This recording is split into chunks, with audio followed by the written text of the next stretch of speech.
Stardate 96877.14. Welcome back to Star Trek Discovery Pod. My name is Mike Moody. With me is... Mariah Gossett. Grant Davis. And... Clyde Haynes. We're here to talk about Season 2, Episode 13 of Star Trek Discovery. Such Sweet Sorrow, the penultimate episode of Season 2. I want to jump right into this, but first... I got to remind everybody to visit us at StarTrekPod.com. You can find all of our back episodes there. We covered all of Season 1 of Star Trek Discovery. We did a few bonus episodes in the middle of the 2 seasons.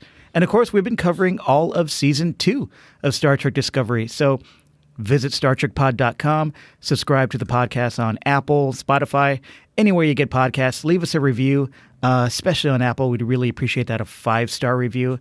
That's one great way that you can support this podcast. Grant, we have another way people can support us. Patreon.com/Star Trek Pod. There you can go and actually give us money. We like money, and you guys can give it to us each episode that we release, or is it monthly? How do you do it? What? It's $2 per episode. $2 per episode. Give us $2 an episode. That's all we ask. And actually give us $5 an episode, but, $2 minimum. You can go up to 5 for sure. 10? Sure. Is there a threshold? I'll just update that right now. Actually, you can donate whatever you want. Yeah, just give us a bunch of money. Yeah. But if you give us at least $2 an episode, you guys get exclusive access to our Slack channel where you can come join us and a bunch of our fellow Trekkie fans and discuss each episode. And you can also get access to the occasional little Patreon episode. We'll record a little mini episode talking about this or that. That's Trek tangential. And you guys will be the only ones who get to hear us read Clyde's Trek/fic. We're still going with that, aren't we? So many people are going to be disappointed. So many people. It's good writing. Yeah. We did. Oh, we've done that before. Yeah. Hyde Claims wrote some really good, juicy stuff. Yeah. It was quite juicy. There was a lot of juices. Lots of moisture in that one. Okay. We're ready to talk about this episode. Such Sweet Sorrow. Why did they call it Such Sweet Sorrow? Because I know why, but I was so excited about this episode. I guess we're doing hot takes, and I'm going first. Hot takes! All right. Guys, I'm really... What? That was just an aggressive hot take. Oh, it's pretty aggressive. See Grat turning purple over there. Trying to breathe. Man, this was a really exciting episode for me. And, we're going to touch on all of it. We're going to touch on all the emotional moments, all the big goodbyes. There was like 1,000 I love yous in this episode, which I appreciate as an emotional human being who's not an emotionless Vulcan. Grant's over there making noises with his phone. We don't have to point out everything I'm doing over here. Professional podcaster. Been doing this for only 11 years. This episode was largely all set up, but where the setup is going, where it could potentially be going, was really exciting for me. I love game changers when it comes to series. I love episodes like this that lead up to something that could be really exciting. Is Discovery going to jump to the future, chart a brand new course for this show, and stop being a prequel? That's the question. And they're really teasing that out. So I'm excited by that. That's my hot take. Who wants to go next? Oh, man. Yeah, I agree. This episode was really exciting. I thought it went by so fast. I felt like I blinked and all of a sudden they were like, next time. And I was like, what? What do you mean next time?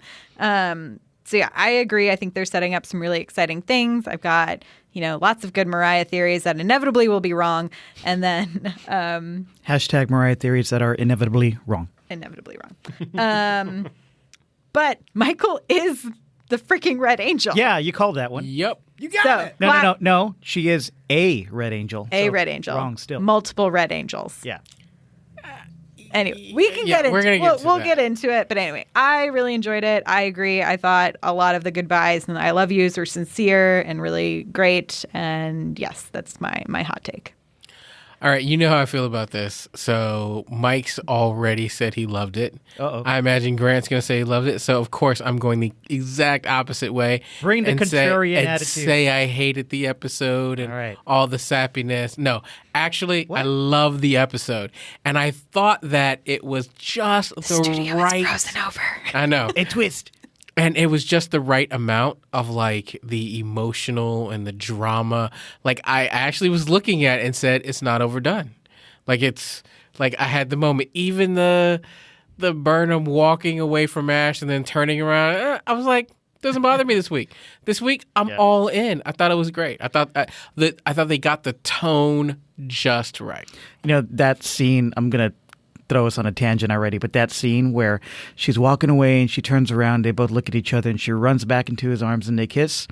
It reminded me of that scene for some reason in Meet Joe Black. It's been trending today for some reason on Twitter, where Claire Forlani and Brad Pitt are walking away from each other, but they keep looking back at each other at the wrong time. So he doesn't see that she's looking back at him, and she doesn't see that he's looking back at her. And it goes forever. And it goes for like 8 minutes of this until he gets hit by not one, but 2 cars, and she walks away. Have you seen that You're the Man Now dog page? It was like a decade ago. I don't even know if that website still exists, but there was. It was just one of those things that would loop video clips, and it was him getting hit by the cars and going back and forth and back and forth and back and forth. It was so good. Not a great film. My hot take. Your hot take. I'm mostly favorable. I think I'm actually going to be a little bit of the outlier here because there was something a bit tedious about this being a 100% hour-long hype episode. Yes. It was all just build up, and it's just like blue balls the episode for me in a way. Like there were emotional payoffs. It's coupled with one of those things that for me never really seems to resonate as much. I don't do a podcast called This Is Us, where I talk about one of the most saccharine shows because Shots I don't. fired over here. Yeah. Clyde does. You guys should check out This Is Us. With Shade Clyde. thrown, shots fired. But saccharine type moments like this, which there were plenty, it started becoming a little tedious. In fact, the fact that everyone got a goodbye, that there was an I love you for every single person. I don't know. I was just like, well, now it cheapens all the other ones. And like, it just kept becoming like diminishing returns a little bit for me. And this is me being super nitpicky and bitchy about one small thing. Because overall, of course, I'm still in the tank for this show. I really enjoyed it. And I'm really excited for all the things it's setting up for the next episode. Fair points. I mean, fair points all. Listener at Baron Von Grant, right? It's what it is. You can tell him he's wrong. Give me the hate. Yeah. I feed off of it. Hey, Yeah. can we get in our predictions for season 3 Let's already? just do that now. Because I'm just going to say, I predict in season 3 that Clyde and Grant actually might agree on their thoughts about a show. Because I feel like we're always opposite.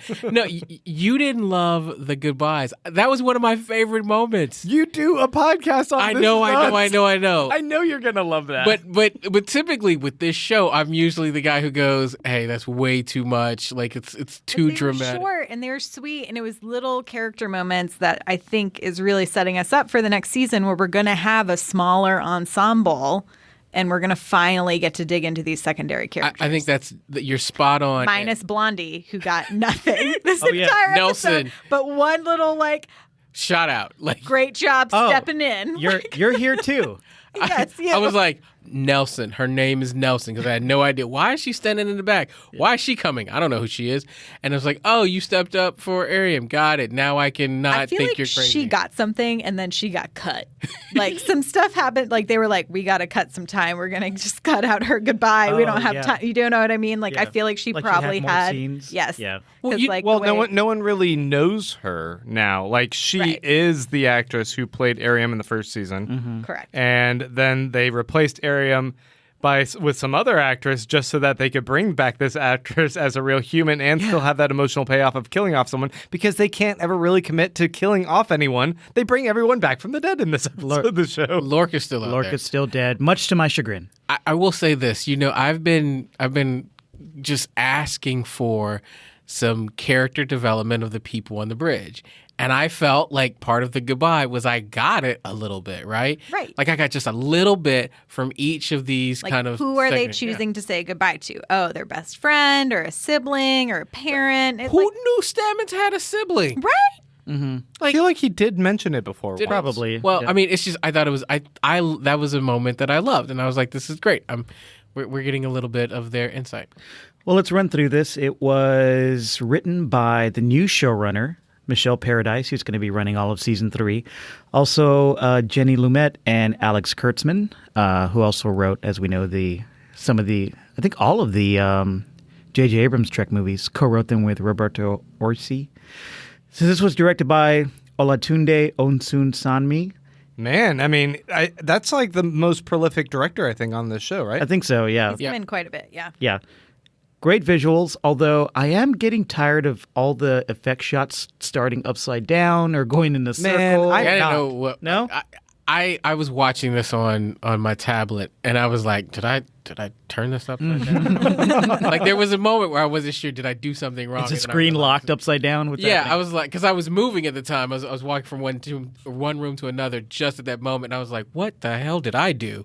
And then I realized, no, it's the way it was shot. So it kind of threw me there for a minute. There's also my least favorite spinning around a singular table shot, which Oh, I I hate just that. don't. Yes. And I'm like, just once or twice. I get they're standing around a table. I know who's here. I will say, I love Spike Lee, but that's my least favorite thing on the planet. That long shot where it just spins around that one person. It's in every movie. I like the floating Spike Lee shots. Those are Those are amazing. better. Yeah. I really appreciate in a space show when there's no up and down and left and right really in space. Okay. True. That the director would make the choice of having a camera that kind of free floats and An then has anti-gravity to camera. has to spin to lock into place for scenes here and there. I think it's a fun, quirky choice. Yeah. And I found the visuals in this episode arresting. The cuts. Oh, yeah. Like all of it.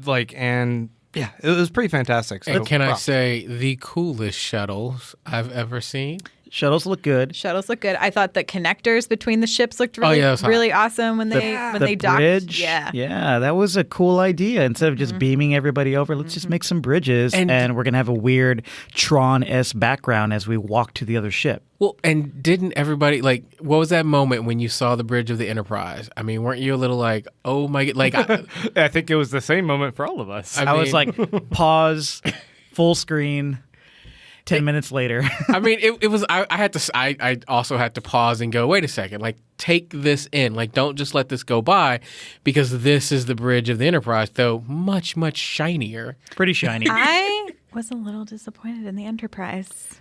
It looked, okay, I know it's supposed to be orange. It looked red to me. I saw Fine. red, too. That's fine.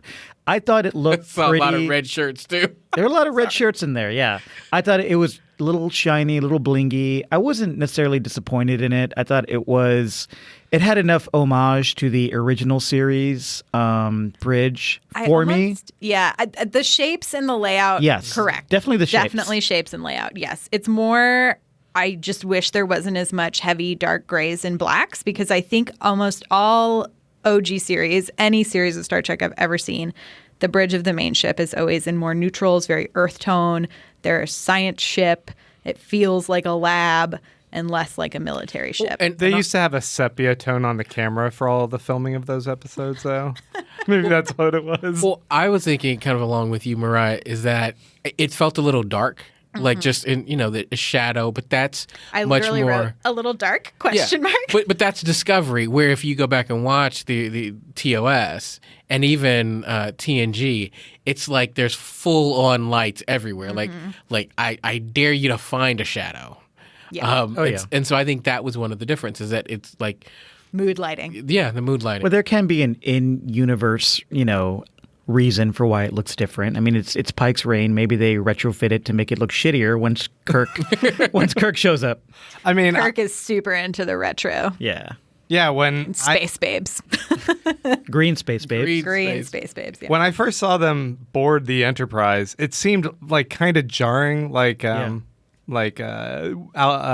what's it called, Wizard of Oz, when all of a sudden they go to the land of color. Yeah. And I was just like, whoa, everything is so bright and primary colors everywhere. Technicolor, I don't know how yeah. to handle all of this. And then I think it was Giorgio popping on. She goes, orange, really? ugh. Yeah. And I was like, oh, okay, she's echoing me there. Yeah, they're kind of hedging their bets. Like, yeah, we're going to go all out and make this look kind of retro and different. And also, we're going to shit on it just to cover our bases. It's a good call. Yeah. I mean, it's one of those things that every time I see those Enterprise uniforms next to like a Discovery uniform, I'm always thinking, gosh, those Discovery uniforms look so much better. I got to fight you on that. Oh, man. here we go again. I love these retro looking Enterprise uniforms. I wish everybody on Discovery had these uniforms. They're fucking cool. No, I mean, I love the nostalgia, but in terms of actual aesthetics, Yeah. there's no way. But I agree with Mike. I think they feel closer to like science ship and less military. I think Yes. Discovery feels like naval officers. I agree with you there. It does feel like naval officers, but I think that's the cool. Naval officers versus elementary school.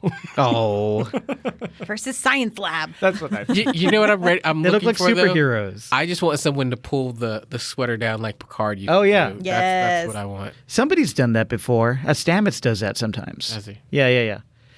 So are we going to go linearly? Let's go literally. We start out. We're going to We'll try that again. Okay, so we start off on a beach with Amanda and Sarek making soup or something. Hold up. What are they doing? Can we start with the preview that they Okay, showed? yeah. They're like the previously on or whatever it's called. Oh, we Oh, yeah. we get the tip off that we're going to see Poe again. Yeah, this is the first time I think they've referenced one of the short treks in a previously, No, right? Nope, before nope. Saru's. Saru. Oh, did they? Yeah. Yeah. I got all excited about that. But also I thought that Second time. it's a little bit Brandon, kind you're of such a dummy. Yeah. Just kidding. Where'd I'm that sorry. come from? I'm sorry. It's true, but shit.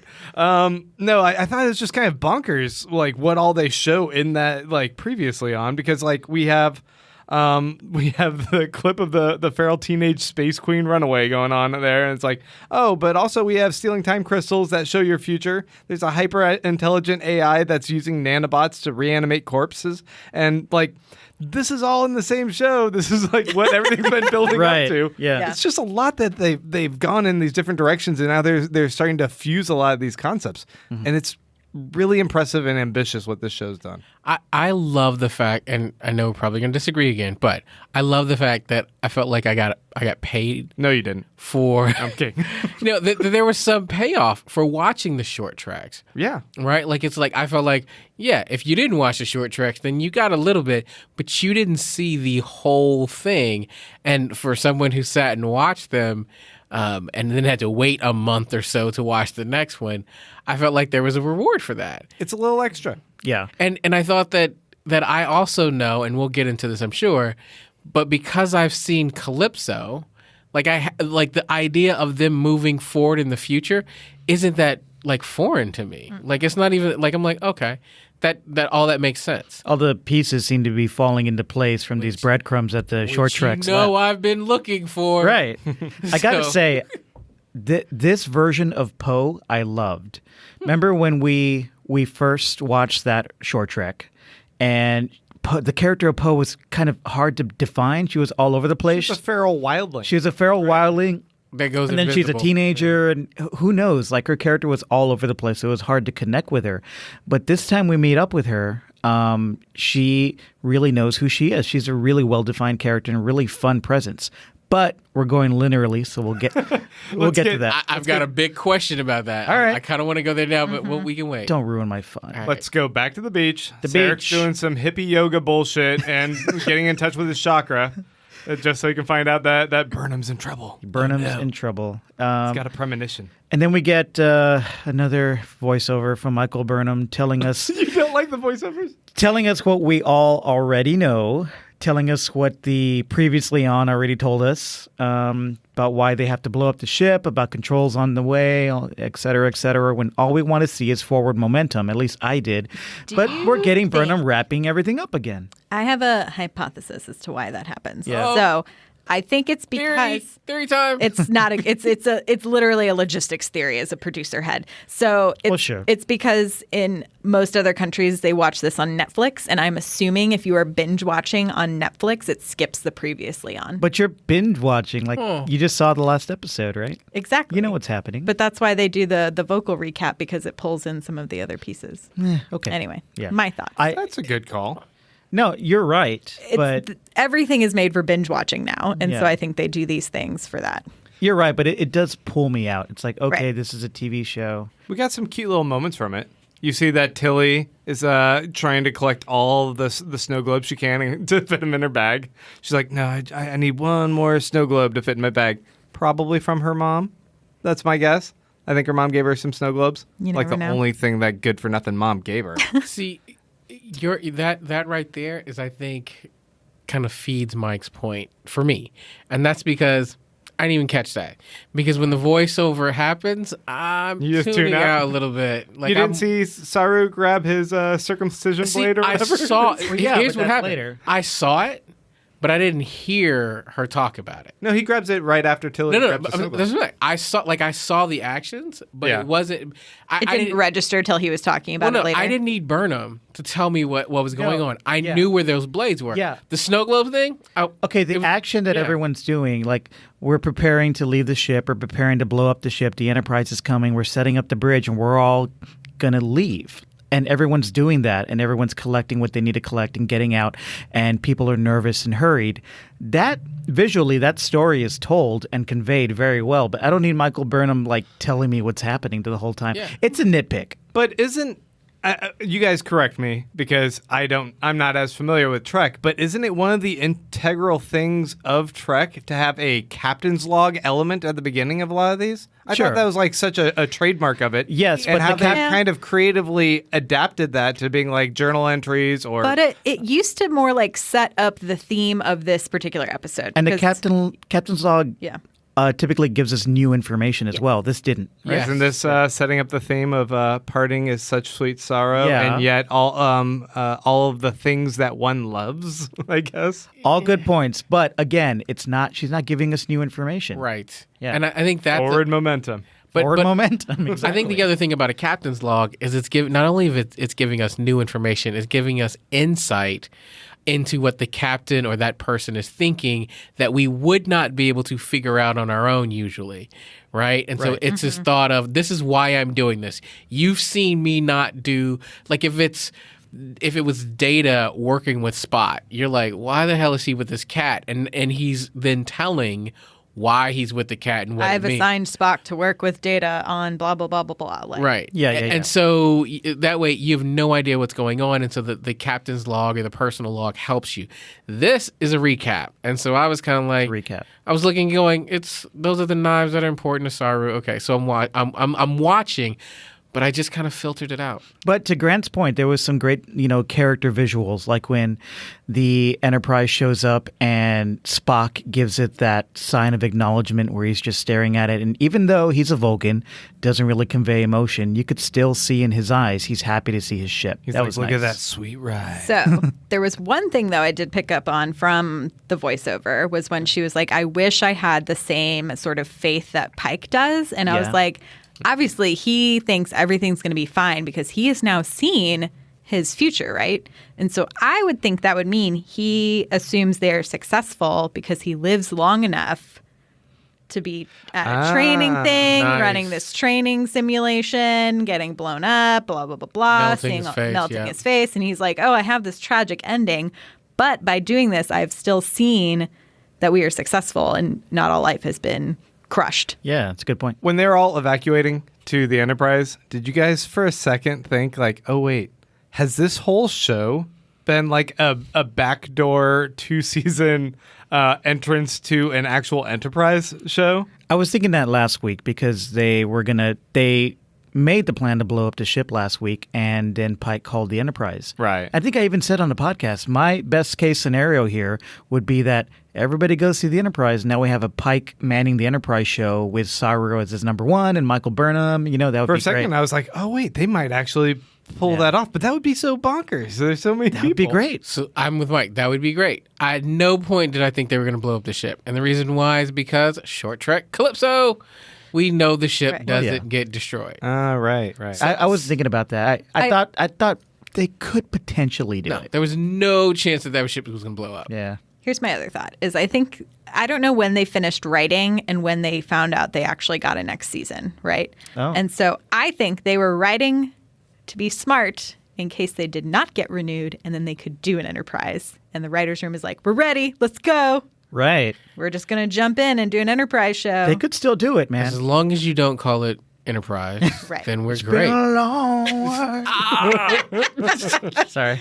Okay, now I wanted to point out something. Maybe it's a little controversial, but I think that Pike's a little bit of a dick because he's sitting in the seat when we know the ship's about to like be blown up forever, and he's just like, my Discovery. And I was thinking, hold up, dude, your ship is the Enterprise, and you have Saru having to stand right by your side like your pet cat while you post up in that seat. That's kind of some bullshit, isn't it? Let Saru sit in the seat for once. It's about to go under.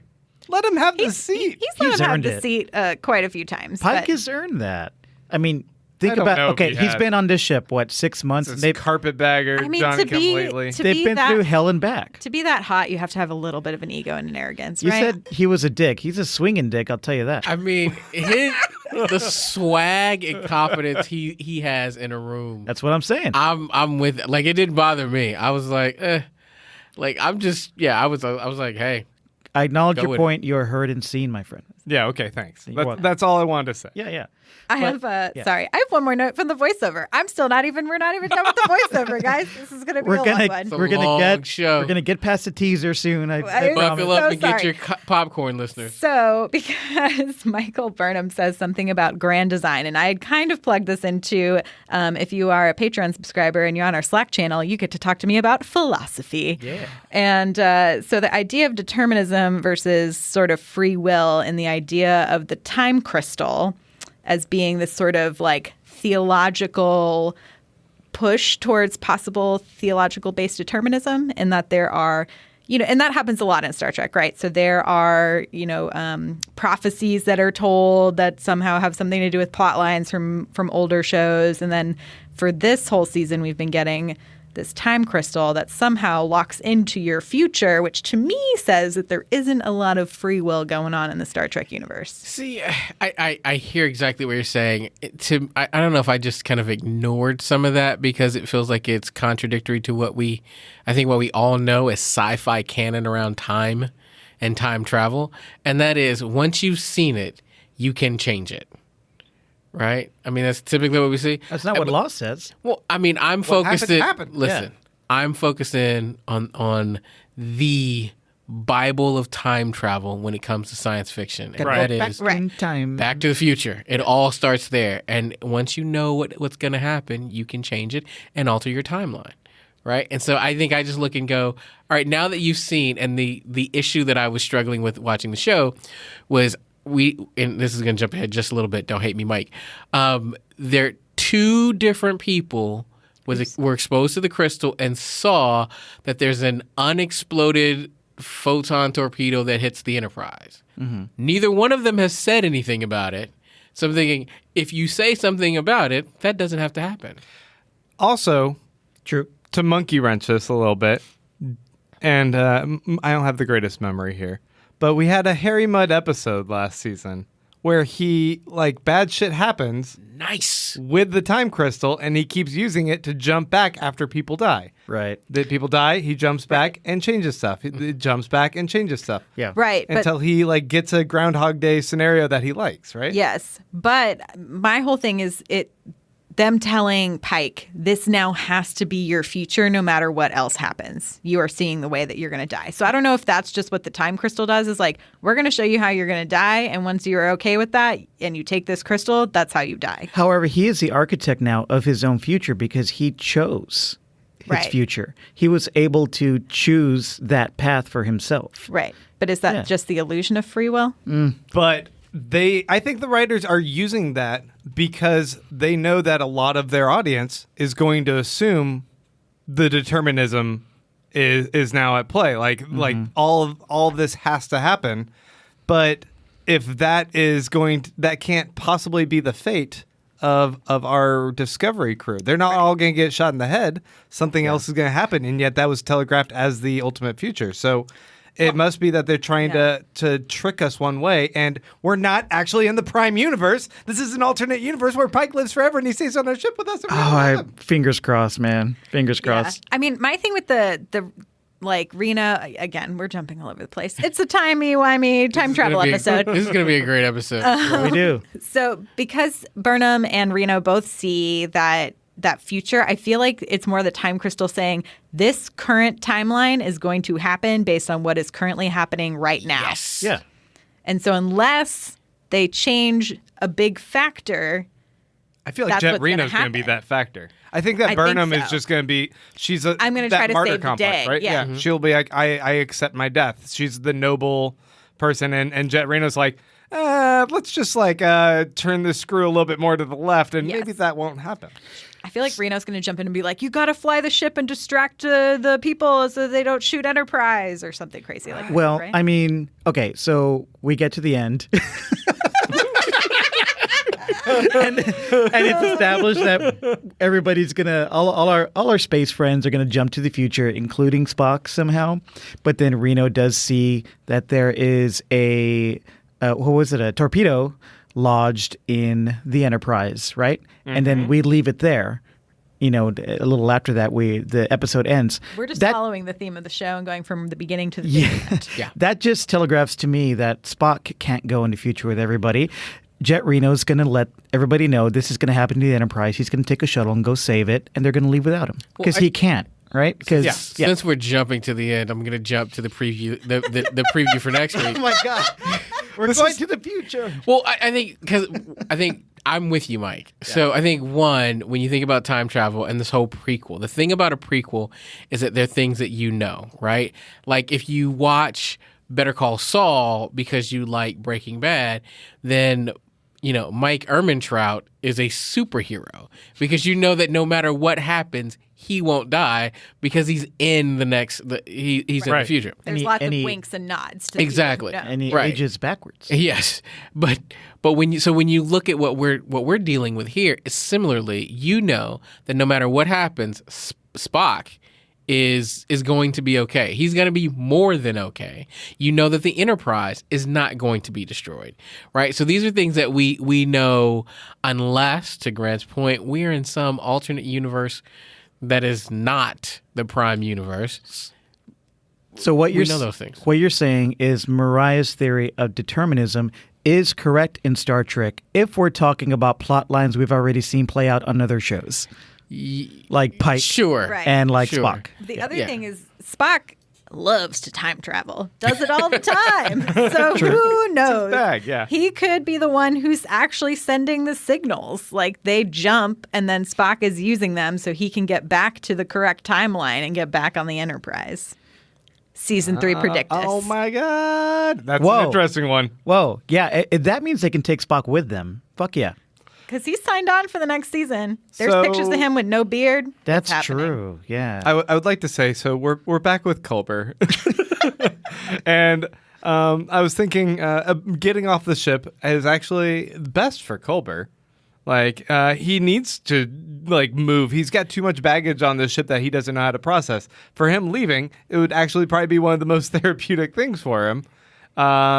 And then on the opposite side of the spectrum, I think that there's something really sad about seeing Stamets say goodbye to the spore drive when they thought they were just leaving the ship.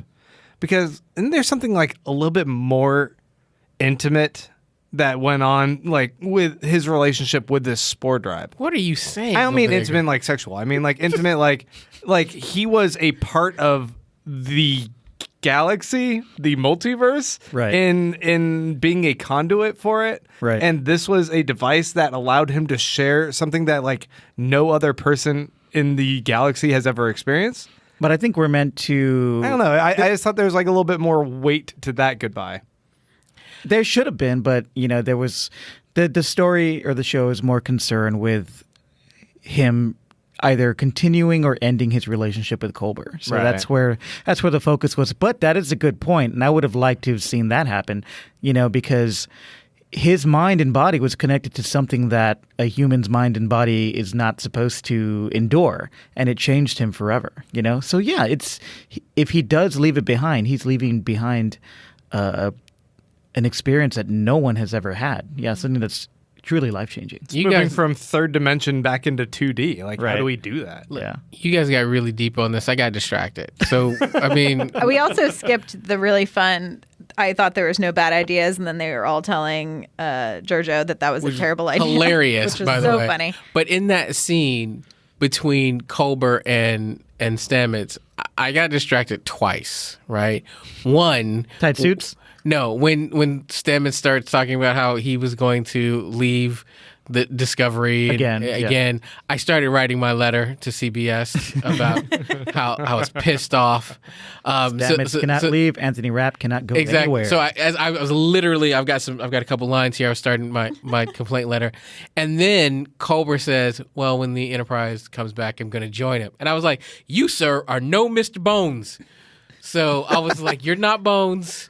So I got distracted in what was actually going on. I've got a bone to pick. Also, Yeah. we jumped way ahead. I was We talking did. about a much earlier Yes. scene with Colbert and Let's- Stamets. Let me just say this one thing, and Sorry. we'll go to where we're supposed to be. Okay. Is Bones on? Bones is not the Doctor right now in the Enterprise. No. It's some older, crustier white dude. Maybe. Who's Pike's But- doctor. But we know that within 10 years, Bones will be the Doctor on the Enterprise. Yeah. And so I was just like, Who's to say Bones wasn't a sexy Latin man 10 years before he showed up on the Enterprise? I mean, that is some interesting casting. I mean, but anything can happen. So, okay. Where are we, Grant? Take us back in time. Let's go back. in time. So, Oh, you were talking about when I get it. Now. yeah, we're Stamets is still saying kind of goodbye in to the that, ship. yeah. Okay.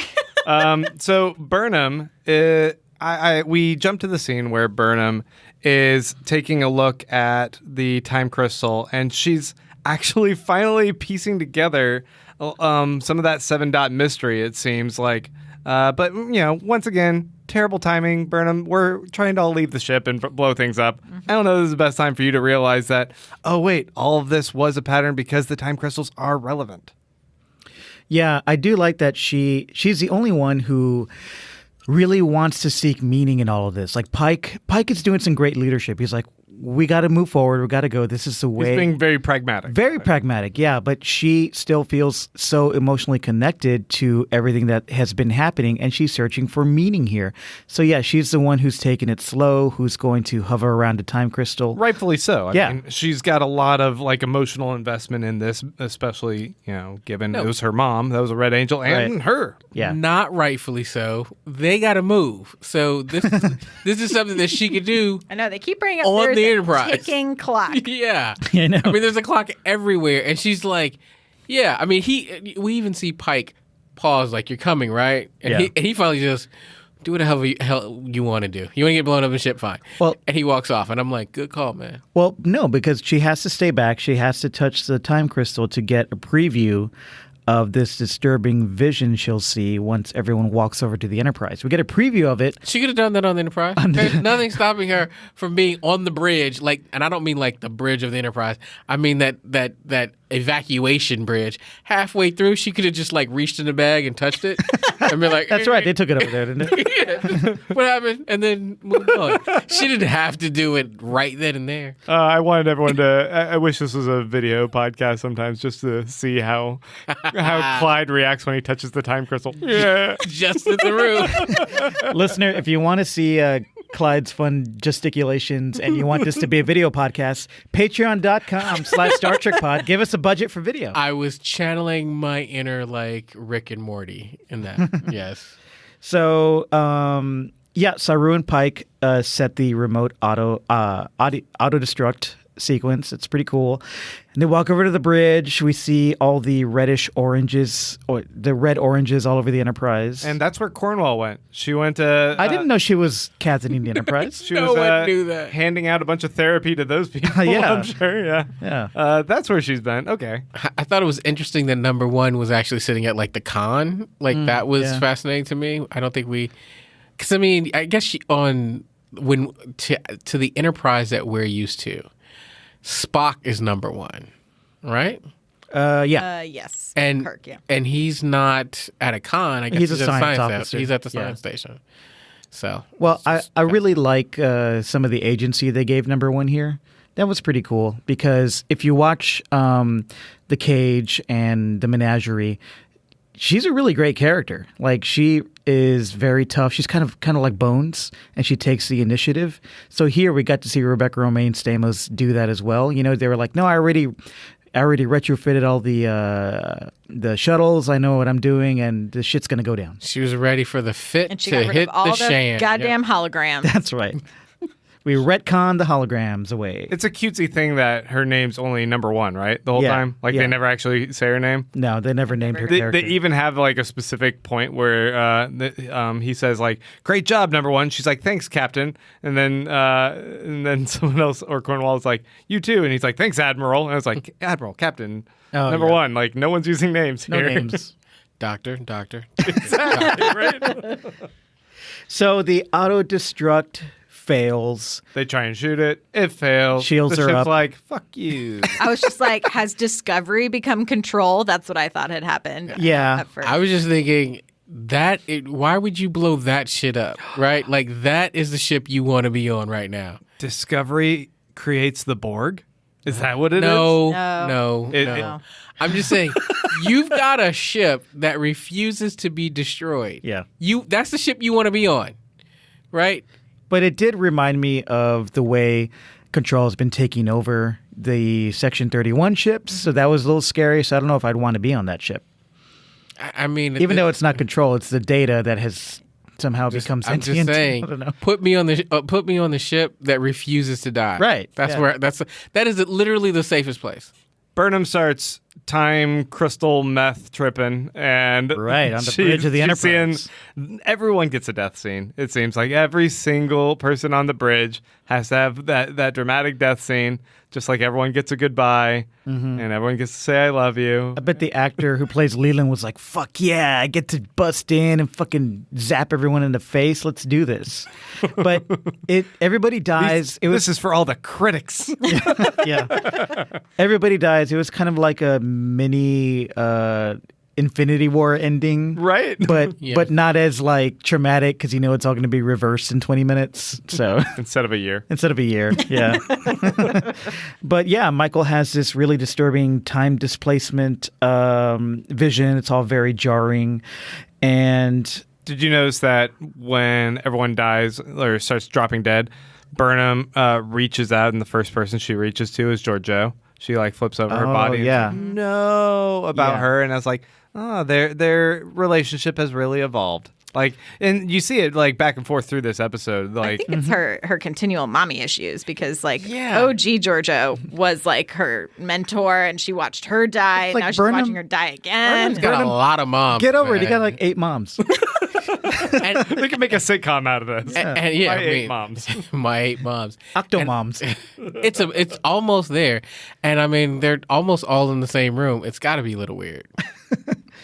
Okay, so they want to remove Discovery from the galactic equation entirely, which We gotta means go back, Mike, got to go forward to the future. to the future. This got me so excited. We're done with the teaser of the episode. We're finally at the intro. The intro sequence. Yes, the intro sequence. Let's talk about this intro sequence really quick. Okay, so there's debate. Are those time crystals that we see animated in the intro sequence, or are those dilithium crystals? It's got to be time crystals, right? 'Cause they're green. Just like it looks Yeah. just like the one that Handsome Mount grabbed off of the space cave. And it would make sense if they've been there since season 1 because we saw Harry Mudd use time crystals in season 1, right? Right. And Yeah. they know that this is a ship that's going to be involved in time travel. And it's already space and time. It's space warping. It's time travel. It's all of it. Yeah. I mean, the other thing is they could have just made them. I would be interested if they've gotten like greener from season 1 to season 2, just to like, yeah. you know, like But I'm not so sure because I I know. just went and watched the intro again, and it looks just as green. Like from Yeah. season 1, you watched it? Yeah, I watched the one that was posted like over a year ago. The intro on YouTube.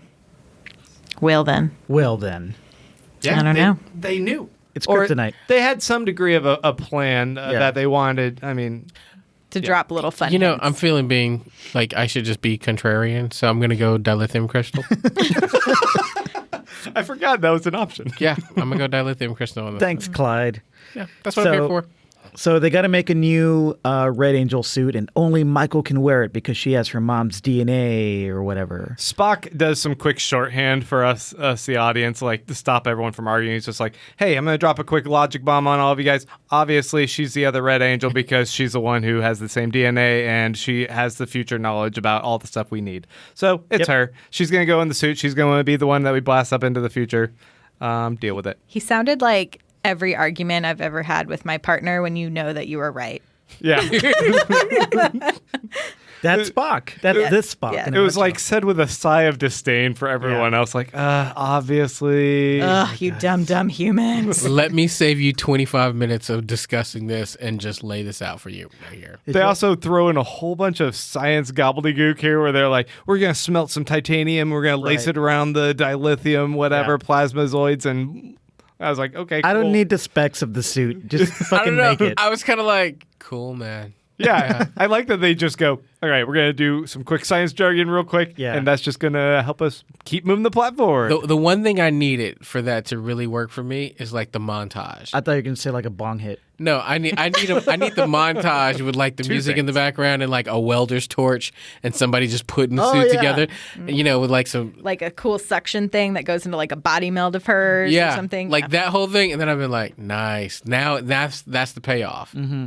But no, Iron Man just like hammering at the suit. Exactly. That's what you wanted. To the rock music in the background. Like, that's what I was looking for. AC/DC. We get it. Yeah. Just like Tilly on a saw. Like That'd work for having a me. good That time. would definitely work for me. Shoot a thrill.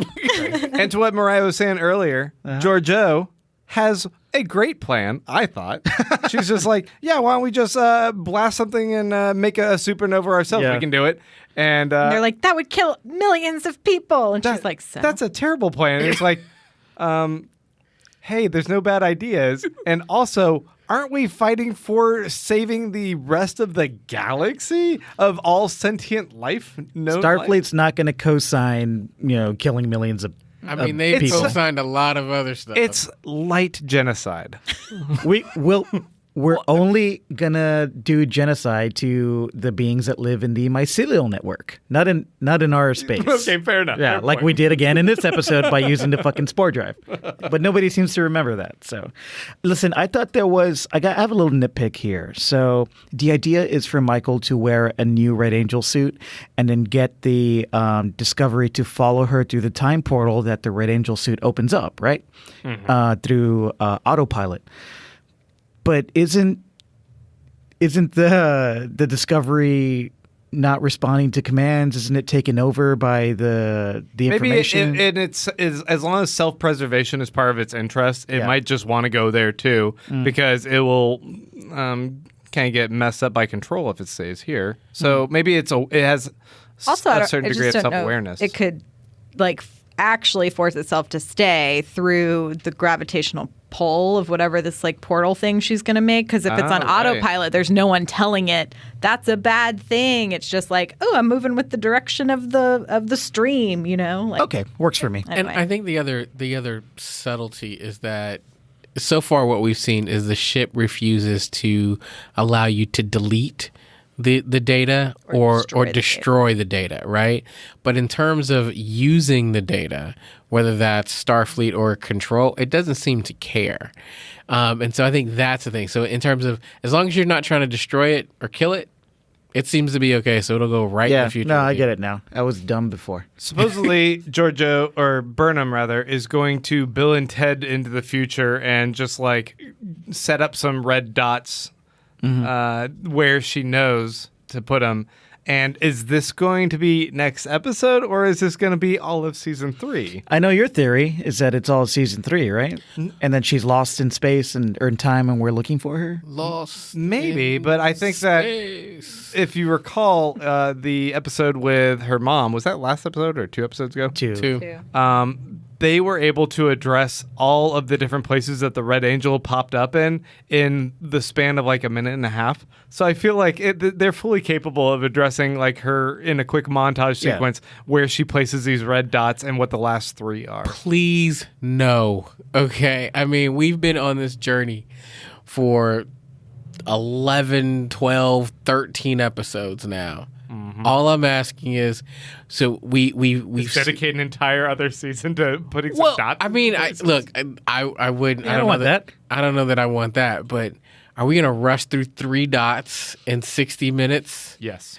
Like, but why? I mean, you were spending a dot per episode. Now you're gonna do 3. Forward momentum, my friend. I don't think hear so. you. I think the whole series is going to end with Burnham going through the portal and the ship going through the portal, and then you see everyone on the other side of the portal.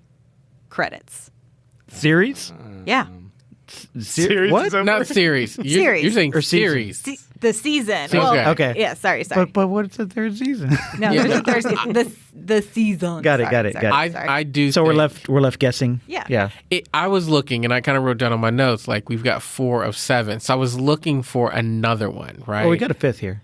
So we did get the 5th. That was over That was over the Of post-planet. Post-planet. Zahia. Yeah, yeah. Okay. So we just got 2 more left. Okay. Think So it, is 2 that's enough in one episode? Sure. I mean, look. Here's the thing. You think the last dot's going to be where they find her? I've been When a little they bit can critical. Find her, come back. I've been a little bit critical of kind of the plot points and unraveling and loose threads.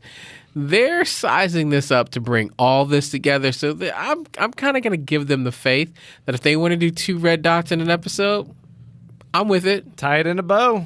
Wrap. That's a wrap on this season. And we can move on to the next one. So back to this episode. We're on scene number 4 or whatever. So we jump to Zahia, where Tilly knows the queen. We know it's Poe. And we talk about how she can recrystallize dilithium, but she won't trust anyone with a recipe for how to do that. And Poe's just a fucking delight here, like I was saying earlier. She is so needed. There's Yeah. like they mention her, and then they sandwich the mention of her with the scene of Colburn's Stamets, which we already kind of talked about. Right, yeah. But it was kind of a heavier scene. It was like a really heavy emotional scene, and then they finally introduce her when she beams in, and she's like this refreshing breath of like youthful energy, and she's just like optimistic about everything. She has this confidence. Yeah, and it's just like, oh, good. Like everything else is like really heavy, and everyone's saying bye and I love you, and it's just like, oh, Like Spumoni ice cream. Yes.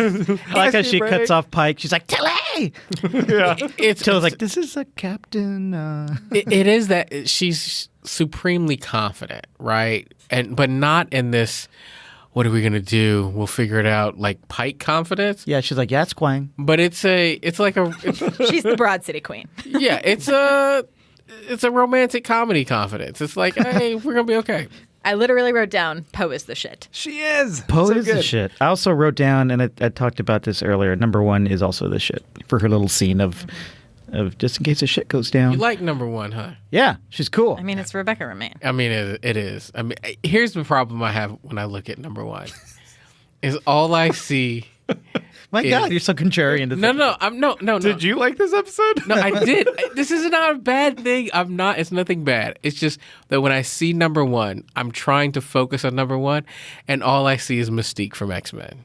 Oh, yeah, she's not blue. I know she's not blue, Yeah. but she's kind of blue in my head when I see it. I hear it. So I'm trying to make that distinction. But when you saw Poe, you were watching how Poe interacts with the crew, were you thinking, man, we could use a Poe in this cast? She's like the new Wesley Crusher, No, Right? she's really fun. right? I don't know who Wesley Crusher is really. Oh my goodness! Wesley Crusher. Oh, well, I know who the actor is. that's a good parallel because he was the lone teenager in a position of semi-authority on the bridge of the Enterprise, for sure, just like she is a teenager on the ship and she has authority, but she rules.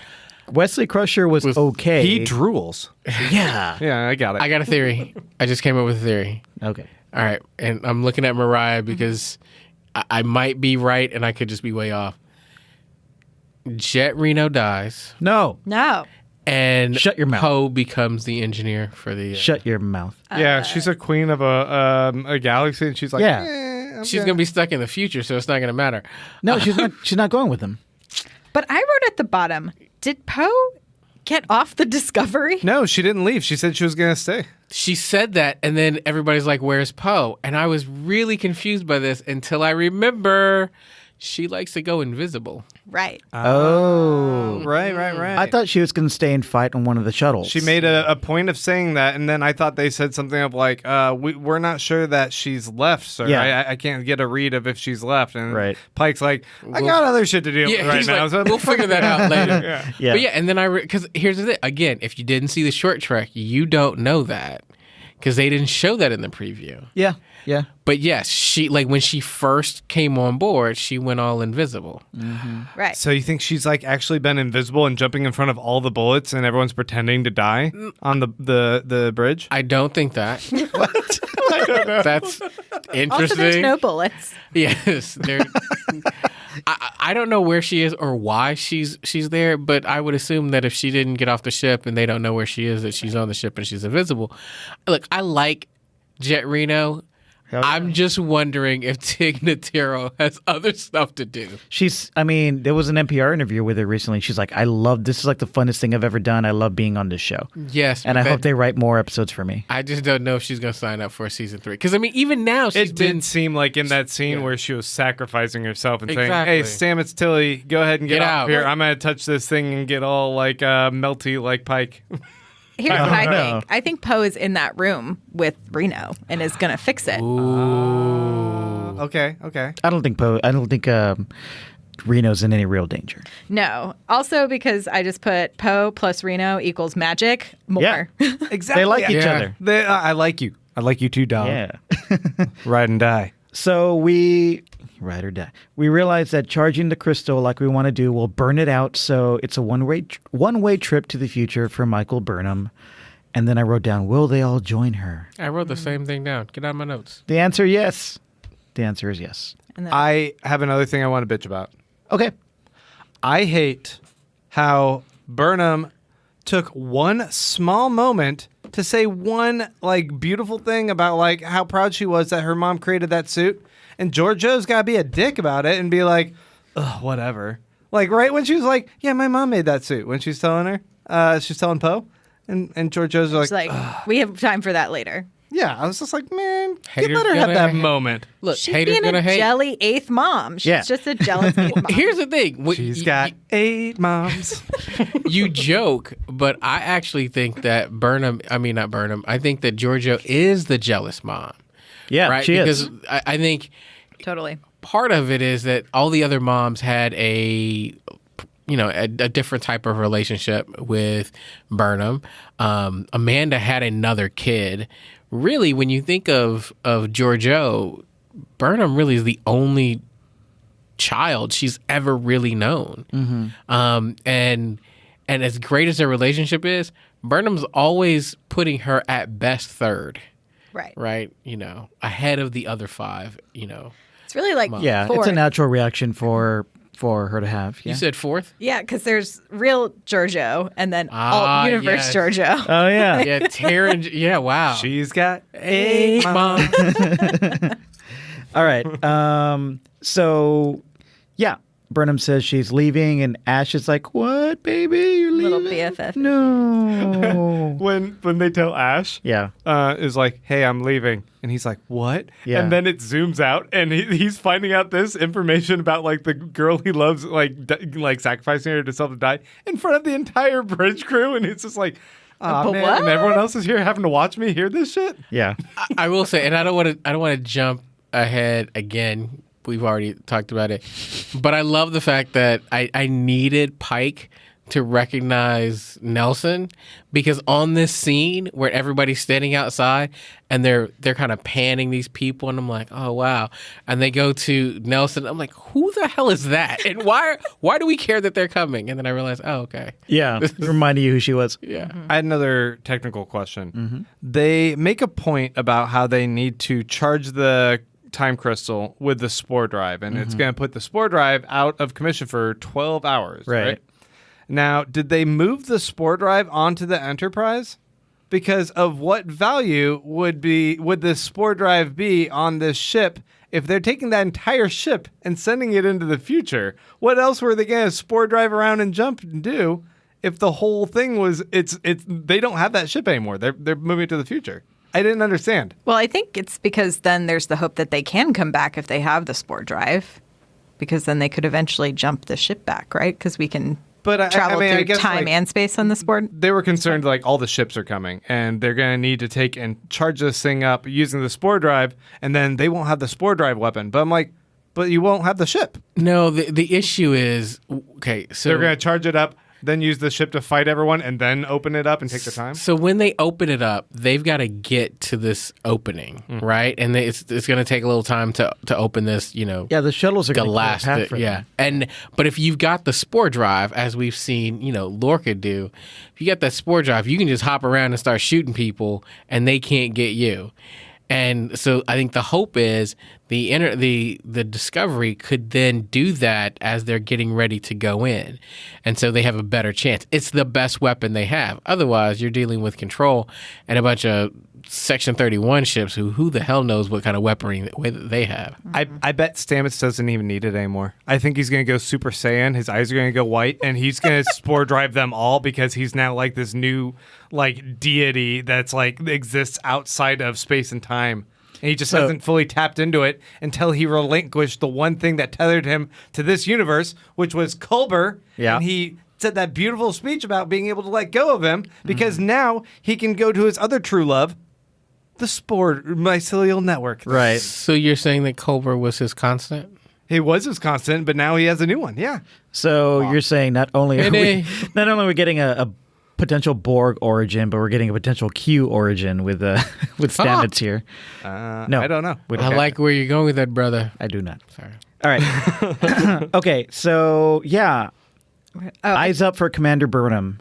Crew steps in line to hear Michael say goodbye. She loves all of them, and it's nice. This landed for me. I like this a lot, even though we had the awkward moment with the new blondie with Nelson, but it landed for me. I mean, you think about it, this moment actually took its time, and it reminded me of all the hell Michael's been through with this crew, and it was nicely acknowledged here. It was a beautiful moment, undercut by Sarek and wife showing up, and Sarek and Amanda showing up and saying goodbye and having that heartfelt moment, undercut by Pike getting his special moment where everyone turns attention to him, undercut by the Tilly and Burnham moment. I just felt there were so many of those moments. It was good. The specialness of that moment's getting diminished. It wasn't because the crew was there, but then, her parents weren't there, so we got that scene. Also them just being able to like pop in and out while they're like that's why I think battle. it was the first scene was right. them knowing she was in danger. Because they have that Katra connection, so that's how he was able to find her and show up. That makes great narrative sense. So Don't pout. I liked this, and I struggled with it at the same time. A lot of times when I'm watching shows like this, I'm looking out for the pump fake, right? So if you've ever For the what? The pump fake. Oh. So what a pump fake is, if you watch football, and for those anybody listening, What is football? American football. This I know. is a Star Trek podcast. I know, but I'll just say Tom Brady. Everybody knows who he is. A Star Trek podcast. But there's this motion where the quarterback will move his hand to get the opponent to the jump. fake out. Right? It's a fake out. I know. Bear with me. No. It'll pay off. We're still talking sports? It pay off. It'll pay off. Okay. So it is a fake out. And so I'm looking for this pump fake, this thing that's getting me to jump up somewhere where I think, oh, that's it, and that's not Can it. you use another metaphor? I'm trying, but this is the one that I use. And so what I'm looking for here is there's all this emotion, there's all this moving to looking and going, this goodbye to Burnham. And I'm thinking, okay, so I feel like I'm being led to say goodbye to a character on the show I care about, right? And then I'm going, but there's no way that happens. Yeah. And so that's the moment where I'm like, all right, so what's really going on? And that's what I'm trying to figure out. Why to Grant's point, why all the energy to say goodbye if we're not actually It's saying like a goodbye? band is going to come out for the encore, right? Yeah, right? It's like if Yeah. you go to see the Rolling Stones, you've paid $500,000 to see the Rolling Stones, and they've only played for an hour and a half, and then they leave the stage. You Yeah. know they're coming back. Right. What is this music you're talking about? This is a sci-fi show. Not just that, but I think the moment where she tells everybody thank you for making these the best moments of my life, she has her little speech on the bridge and everyone connects with it emotionally. That helps to inform their decision later, where they can't let her go and they want to support her and go with her. Does that make sense? Because they're in this emotional space with her, and they don't want to let her go. They want to support her, and why wouldn't she just and tell their them, family. Hey, I touched the crystal. I see you guys all die. Just like, don't be on this ship. Because it's Burnham, and she holds everything inside of her. True. Character flaw. Character flaw. True. Into the very last moment. They Yes. did specifically write this into her character. Because she is a galactic rubber band with a martyr complex. Yeah. Giorgio, very cutting words. I Yeah. did write down, too, before we got to the parents, there's like a little moment between Tilly and Poe. And I was like, oh, is Poe going to stay to be Tilly's girlfriend? Because Yeah. I'm very down with that plot. That would be okay. They're so cute together. They're so cute. And I love her little eyes and the way that they blink sideways. Yeah. Yeah.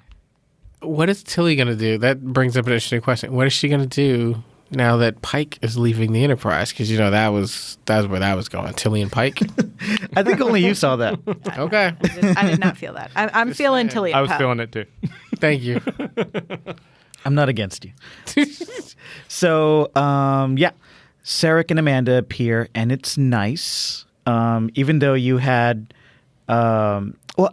it's kind of a natural culmination to the entire arc of the Sarek household, family drama here, where Sarek finally comes around, shows a little bit of emotion.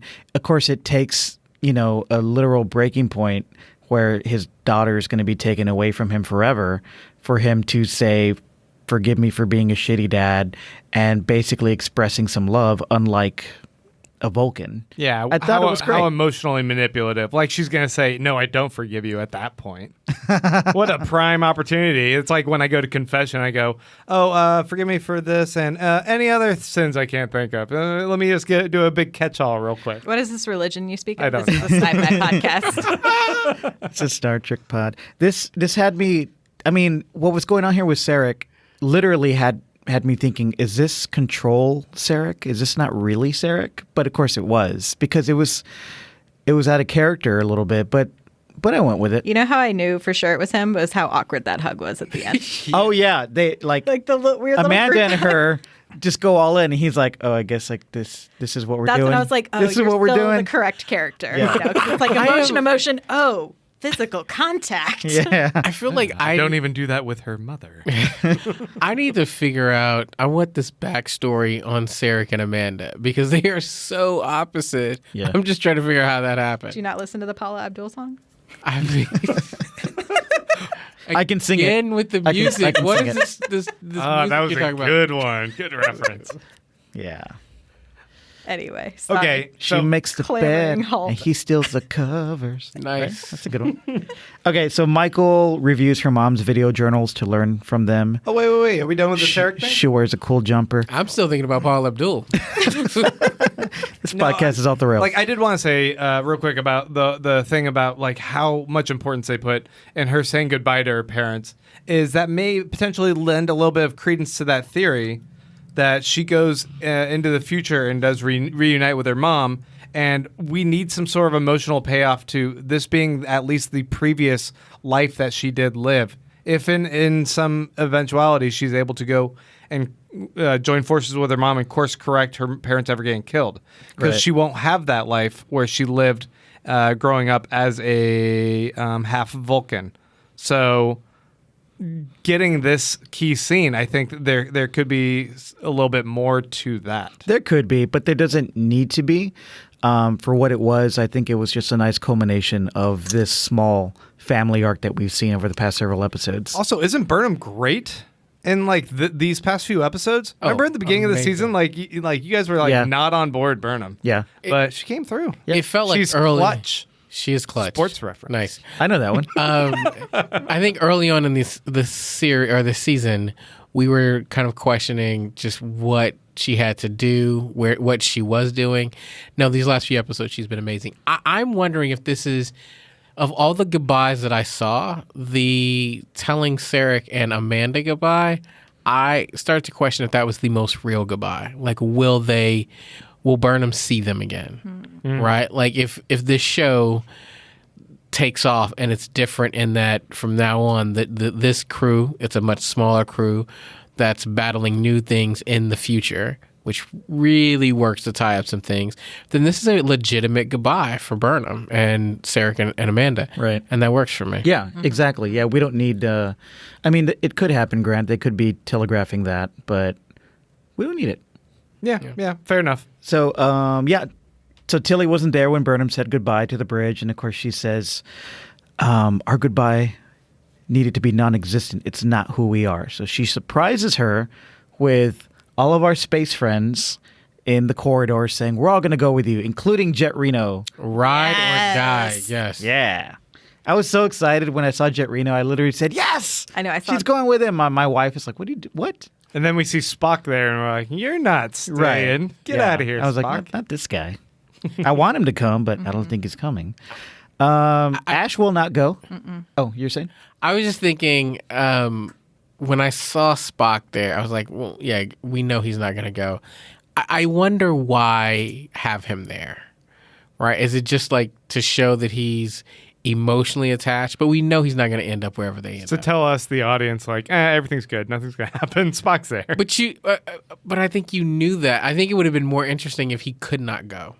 Like from just beginning. I think that's where we're going with Yeah. that torpedo stuck in the Enterprise. Yeah, he's not going to be able to go. But I just think from that scene on, I would have been completely in like, oh, this is exactly what's going to happen. They're all going. This is the new crew. Yeah. But I saw him and started to question, Yeah. not all of y'all going to make it. Not all of them. Yeah. Well, Ash says he's not going to go. He's going to stay behind and make sure Section 31 stays clean and away from control. And I'm going to a spin-off show. Yeah, exactly. I'm so noble. I have my own I show. can't stay with you. I must spin off. I think Mike, you might have mentioned this before, that we were looking at Culber being part of that spinoff. I think you might be right about that. Oh, yeah. Yeah. I think so. Even though he says he's going to the Enterprise. Unless we're getting an Enterprise spinoff. Which, Yeah, 2 spinoffs, 4 spinoffs. Too many spinoffs. So many treks. I don't Yeah. know about this. Lots of treks. all of the tracks. I did write down, you got 11 minutes. You can make out a little bit. Like, that was a quick Yeah. Good point. Yeah, yeah, that's a good call. You can stroke that greasy mane a little There's bit. a lot that can be done in 11 minutes. I did actually write Smash, but I wasn't sure how big I wanted to get. I mean, I This is the personally Star Trek podcast. I need a little bit more than 11 minutes to go to do all of that. Thank you for the clarification. But I'm just saying, Thank you for can get a lot done in 11 Thank you. minutes. Thank you for clarification. Okay, so yeah, we get All the- right. I was trying to move on. So yeah, Saru sends his sister a goodbye message. Everyone gets a All the goodbye. Everybody. Except Linus. No goodbye Oh. from Linus. No Linus in this episode. Linus isn't staying on the Discovery, though. That's true. I Yeah. know. Where's my goodbye between Burnham and Linus? He had to go back Linus to the Orville. Linus was the first person on the Enterprise. He said, "The hell with this. I'm gonna Good go luck. Play my game in this cafeteria. I'm Yeah. out." Your word games are pretentious. I'm out of here. So yeah, everyone else does their kind of little heartfelt goodbyes into their like Dear Diary things, little recorders. I did notice that every now and then, especially when the Enterprise shows up and they're on the Enterprise, the original series theme picks up. And I also heard bits of the Next Gen theme pick up, which was cool. Yeah, that was neat. Of course, the Next Gen theme is really the theme from the first original Trek movie, repurposed. Star Trek. Sorry. I don't even know what's going on. I thought what you were saying was fascinating. All right, thank you. Did you notice that Kayla had her rock Tazzy? Oh, yeah. Yeah. Who's Tazzy? I don't know, but I assumed you're immediately jealous of whoever Tazzy is. Well, no, because I'm just assuming that she's a big fan of the Tasmanian Devil. She said, "You're my best friend." So I don't know. Yeah, it's platonic, bro. I don't know. There was a picture of a singular human right behind her as well. So She also makes that It was point Mike. of saying, she says, me. you know what, you taught me it only takes one person to save another. And I was like, I wonder if that's a little foreshadowing of like what's going to happen with something else in this episode. Hope she doesn't die. I like her. You guys know I like her? A little bit. You got the tattoo. Just I feel like it's commitment at this point. it's an entire back piece, for gosh sakes. Guys, if you want to see my tattoo, patreon.com/Star Trek Pod. We'll take a video. And then we get to see Pike back in yellow. Yeah, looking good in yellow. I mean, he looks good in everything. Yeah. The yellow was a stretch, though. And he's not going with him.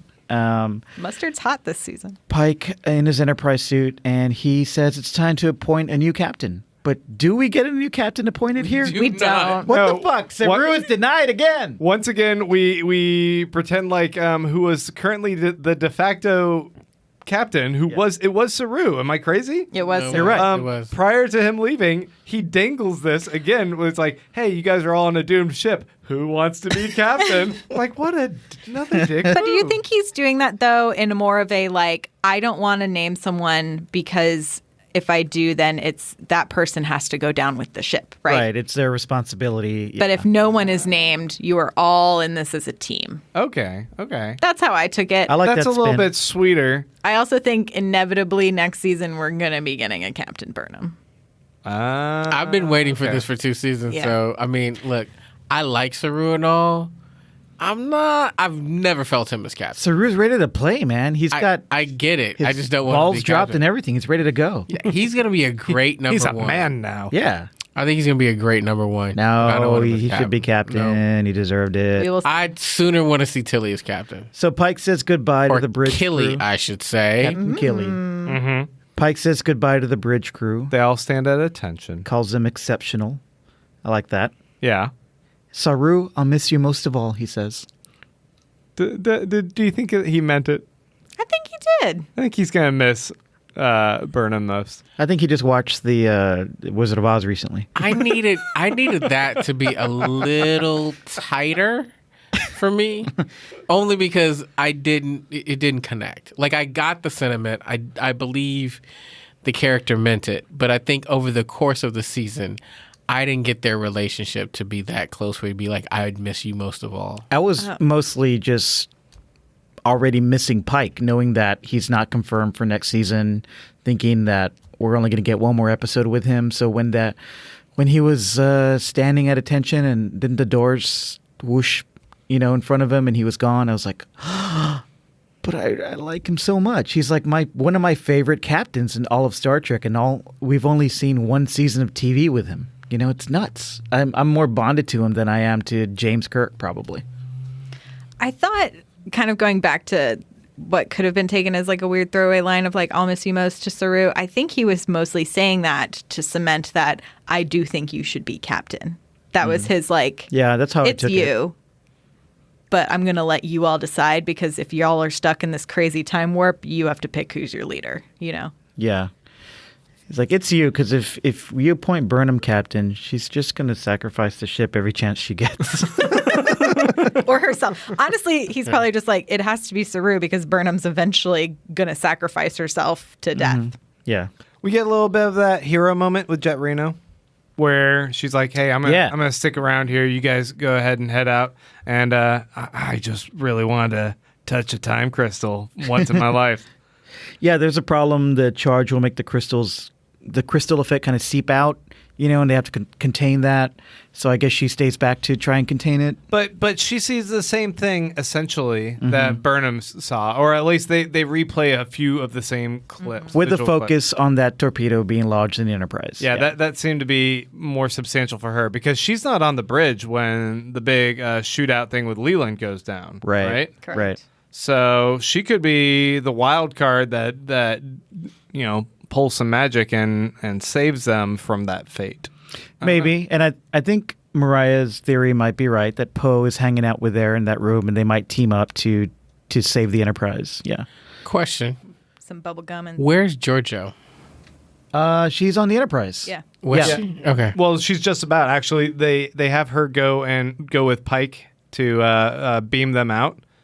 But maybe she beams them out. Does she stay Yeah. on the ship? Oh, we That's did when not she- see That's her the leave. question. She gives that confession like, "Hey, by the way, I'm Terran," and Pike like, "Oh, really? Wink. Wink. Like Yep. you totally knew the whole time. Right. Like you ain't fooling me." Yeah. But that's the thing. Like, we see her beam them out, but like, That's we don't- right. We don't see her end up on the Nope. Enterprise, do we? I thought we did. But she's got to head up Section 31 spinoff, right? True. So- But we do see her die on the bridge in the vision. Yes. Oh, right. Yep. Okay, so that's why she's hanging around still. I guess so. Because it's a determined future. There is a lot to find out in 1 week here. Yeah. Dude, Especially what is up with the Darth Maul lady that's on the Enterprise. There's Yeah. some red face. Yeah, the red lanky face. Yeah. lady. Like, Interesting. what is going on with that? She's a Jedi. That's what's going on with that. So the BattleBots arrive. It's time to go. The control arrives. Prepare for battle, says Saru. Prepare for battle. Yeah, boy. And it's over. And when it ended, I was like, what? I know. Yeah. Right? Why would they do this to It's us? like, why can't we just get a 2-hour finale in a Thank you. single night? I was Yeah. thinking the same thing. And I was looking on Twitter. A lot of people thought this was the actual finale. And they were like, what? That's it? I know, because the writer's room Twitter was just like, get ready for our 2-part finale. And so I was like, oh, is it all tonight? Right. You know, they didn't even like linger on black too long. It was like black, and then it was like, oh, here's next. the next episode. Right. Yeah. Just so you guys know, there's Yeah. one more. So, because everyone's like, I'm done with this show. Why would they end it like that? But the next episode looks like it has some great visuals. You got Michael Burnham flying in space in the Red Angel suit. Looks fucking badass. Yeah. I have one more question for you guys. Do it. Poe mentioned she has some dilithium crystal things, and I Yes. guess these are instrumental in warp drive technology. Yes. But warp Yeah. drive technology does not exist yet in this current time period. does. It does. It does. That's however, how they get around, yeah. However, the dilithium crystals have to be mined, and Poe has a way to regenerate them synthetically. So we don't have to keep looking for them. Which is Oh, a key okay. component because in the other series, dilithium crystals are like everywhere. Yeah, Yeah, they're- because everyone's warping. Okay, I don't Yeah. know why I was thinking. Exactly. It's cloaking technology that doesn't exist yet? What was the thing you it guys does- were talking about very it does early on? exist. It does exist, but not for the Federation. And it's not Klingons have it. Yes. I mean, we've Section seen 31 Section might? 31 has it. But the issue is that the Federation also will say that it's not allowed. It's unethical. Yeah. Ah, okay. And then there's a whole series about phase cloaking and whatnot. Well, I think that's about Later. it. Yeah, the thing with dilithium crystals is a nod to the post-scarcity future that we're heading to. Okay. Yeah. Yeah, but that's it. It's over. We got one episode Got left. one episode left. Man, only one episode left. Hey, all you people that have been like hesitant to jump on Patreon, now's the time, baby. Now's the time to drop your $20 donation, patreon.com/Star Trek Pod. Give us that $2 for 1 week. Your donation does really help. It helps. We pay for the hosting costs. We pay for our CBS All Access account. And guys, we're going out for dinner pretty soon. Have a fun Star Trek nerd dinner to culminate our ending this What's season an together. appropriate Star Trek meal? What do they eat?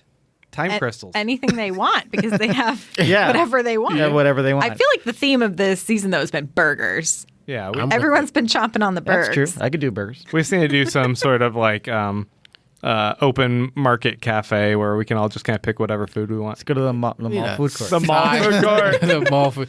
I mean, that'd be it. We need a sci-fi themed restaurant. I'm sure there's some. This is Austin, Texas. Is there not like a futuristic medieval times? There needs to be. Or we Like could all just go to Sherwood Forest Fair. Oh, there we go. Just red fair. Dressed up as Trekkies. Yes. Ashley does that. It actually does it. Yeah. Okay, guys, we are running pretty long, but you know what? There was a lot to say about this episode. We're going to take a quick break and come back with our MVPs.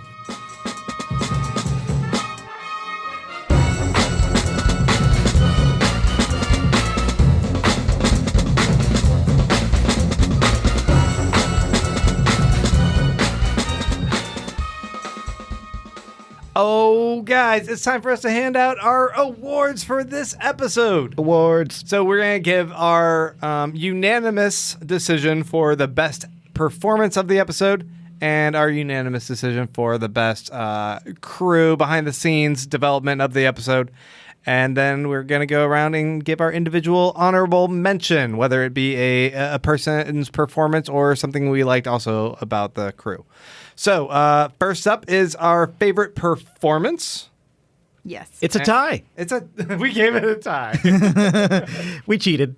Yeah. So we decided that we liked both the performance of Burnham and Pike, aka Anson, Handsome Mount. Handsome Mount. and Sonequa Martin Green. And Sonequa Martin Green. Yes, sir.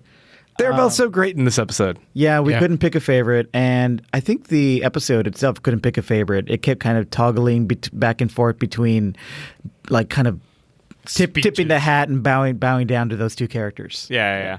And, they both know their characters, and they do such a superb job. So they can have the award every week. Pretty much. Let's talk about the crew, though.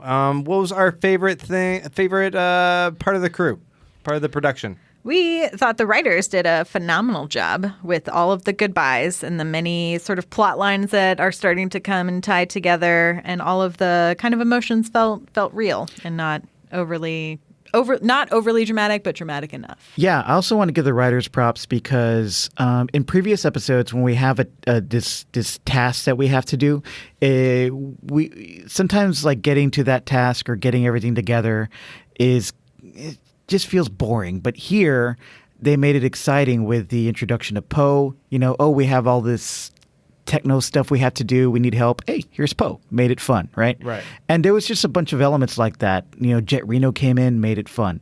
So they made all of the like minutia of building the suit and getting to where we needed to go really fun. So hands down to Michelle Paradise, Jeremy Lumet, and Alex Kurtzman. Yeah, and I think that when you have material like this where you've got some sensitive, emotional notes that you're trying to hit, especially in a sci-fi world, it's easy to go way over and it's just like, oh my goodness, or way under and it just kind of be a little flat. And I thought they did a really good job of helping us feel like those goodbyes and those moments without it being This Is Us. Right.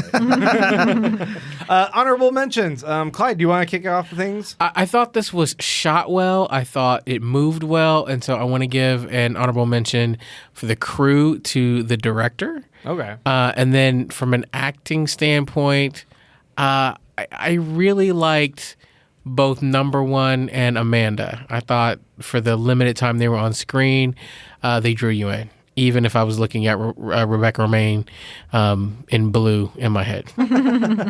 Mariah.